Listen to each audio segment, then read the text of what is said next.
Hello everyone, my name is Marco van Veldhuizen. I live here in Amsterdam. I come from the north of the Netherlands, but live here in Amsterdam. I'm going to give you today a presentation about ChainGuard. Before ChainGuard, I spent years working at Okta, building Okta in the Benelux. And since June, I'm building ChainGuard in the Benelux.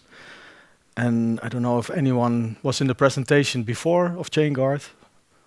Yeah, already one. Okay, then most of you, it's unfamiliar territory. So today we just have 15 minutes. So I just want to give you a brief overview of how we basically help our customers. ChainGuard is a pretty young company. We were founded 5 years ago by some very famous people in the open source world. So Ville, he was the first engineer on the Kubernetes project. We have Kim, she's the creator of the Salsa framework.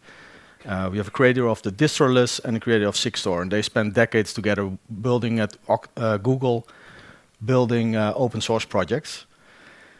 And 5 years ago, they founded ChainGuard because basically they saw that the old way of working with open source is not really working. Because as you've seen the last couple of weeks, we have more and more software supply chain attacks like NPM, the Trivia attack last week. I think there was something in the news about Axios again. There's also a chronic vulnerability pain, where engineers spend hours wasting their time patching CVEs. And of course, that results in security and compliance gaps, and developers are spending time patching CVEs instead of building cool stuff. And this is basically what we call the CVE doom cycle, for example, for, let's say, a container image. So when you use container images, typically you pull them from, let's say, GitHub or Docker. And what happens is you consume it through your Artifactory or directly to the developers, and typically security scans it. You find hundreds of CVEs, then back to the engineers to patch those CVEs. And your engineers just waste hours of time patching those CVEs before they can go into production. Does anyone recognize this problem? A couple, all right. So what you really want is, because every company is doing that themselves. Everyone is scanning it. They have lots of scanners, Prisma, Wiz, whatever you're using for securing your software supply chain. And then everyone is patching those CVEs themselves. But really what you want is if someone does it for you. So what you want is you want to pull your container image from somewhere. You scan it, 0 CVEs, and your software engineers can start building straight away. And that's us. So we are the first one in the industry that created these 0 CVE minimal images. And I'm going to tell you a little bit about where we started, what we're doing, how we help our customers, and what else we're doing today. So we help our customers with 4 things. That's mainly security and compliance, reducing the engineering toil by reducing the patching, a secure foundation of the open source software, and if your engineers have more time building cool stuff, that accelerates typically the revenue or the delivery of your product. So what is the difference then between a normal container image and one built by ChainGuard?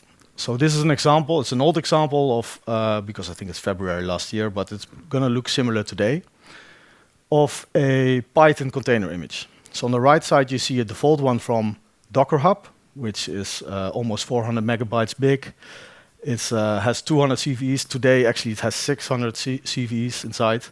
And on the left side, you see ours, which is 23 megabytes in size and only 1 CVE inside. And I'm going to explain you a little bit about how we do that. And it's because we built an entire machine that basically rebuilds all of those open source projects from the source code. So we have today more than, I think, 2,000 image projects in our catalog. And for example, a project is Python, but that has multiple versions. So in total, we have almost 500,000 of container images in our catalog that are being rebuilt every day. So if there's a maintainer that fixes a CVE inside of an open source project, then our factory picks it up, the change in the open source code, and will rebuild that container image from source. That means that you don't have to do it anymore. You just pull the image from us, and boom, you can ready to go to work. We only include the minimal components of that you need to run the image. So we, for example, cut out the shell, the package manager.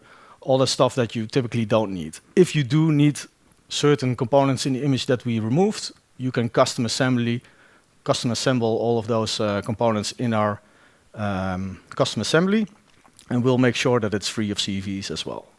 So in terms of functionality, nothing changes. It's just secure and compliant. And this is all backed by SLAs. So the moment a maintainer changes something in the open source project, we have an SLA that within a couple of days we release a new container image. And because it's still working. Because we built this entire factory and we are helping our customers with these container images, our customers start asking, what about our dependencies? What about our language libraries? Because that's where all those software supply chain attacks come from. So now we're expanding into language libraries, and we do that for Java, JavaScript, and Python. And by the end of the year, we'll also have .NET and Golang. And we basically do two things for language libraries. We prevent malware injections, and we remediate the CVEs. And if you look at this, I just discussed that we do 3 languages today. And if you look at those software supply chain attacks that happened, let's say the last years, but also last week even with Trivi, you see that usually 98% of all the attacks happen within the build, dependency, and distribution. If an attack happens at the source code, then we also ship the malware. But that's typically not where attacks happen, because maintainers are usually not. It's usually kind of a protected part. Not everyone can maintain an open source project. So all those attacks happen in the build and distribution and dependencies, and that's what we prevent. Because we're building directly from the source code and delivering that to your developers. So end-to-end is software supply chain security, so you don't have to worry about any Trivi or NPM attacks. So the moment that attack happens, you don't have to do a big investigation because you're consuming it from us. And we do that for the largest companies in the world. So if you look at Tesla or Okta, they have plenty of developers, very high-skilled developers in their payroll, and they can fix those CVEs themselves. But they choose that they want to deliver software quicker and safer, and that's why they prefer to consume the software from us. So we are not a new scanner, we're not an artifactory, we are the actual software, the source of the open source software, but then safe. And looking at like a couple of our customers in Europe, because I understand that these are US-based, the Ministry of Defense in the Netherlands now consumes ChainGuard. The Bundeswehr, the German army, from A to Z, everything is built with open source software from ChainGuard. But also network operators in the Netherlands and like a tax authority, those type of organizations typically want to use ChainGuard. And I know we're an American company, but we're not a data processor. So we are software. So we don't see what you're using. You can just pull the software from us, and whatever you do with the software, that's up to you. And I think, that's usually questions we get because we're an American company, blah, blah. Even if Donald Trump would decide to shut down ChainGuard, you can still continue to use the software that you pulled from us before. Maybe I went a bit too quick to the slides, but that's what I have on the pitch today. Any questions on because we also have an engineer from ChainGuard in the room. Any questions on how we do it or what I explained to you?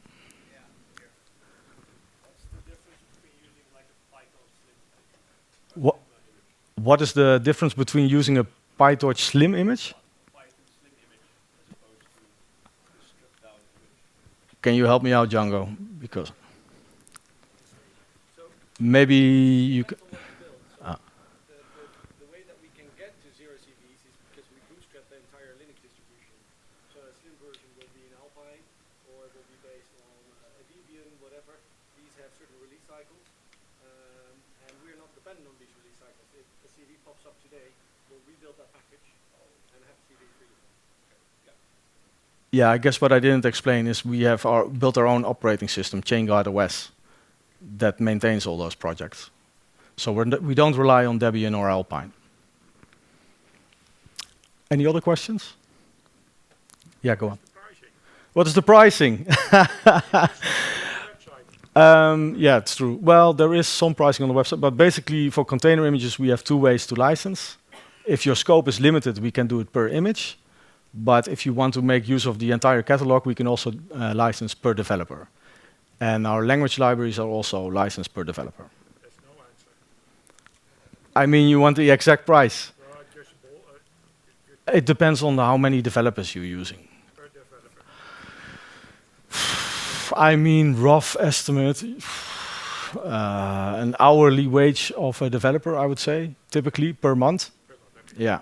So if usually we can save more than 1 hour of your developer's time per month, and that's typically the cost. But if I go to my boss and say I want this, Mm-hmm. he is going to ask that question. Yeah, I understand. And then we can help you build that business case. Yeah, I mean, it depends. If your engineers are spending less than an hour on patching CVEs, then maybe ChainGuard is not the best idea. If they're spending 2 or more hours per month on patching CVEs, the business case is already quickly made. Yeah, it's a salesperson presenting. Any other questions? Okay, then we can wrap up.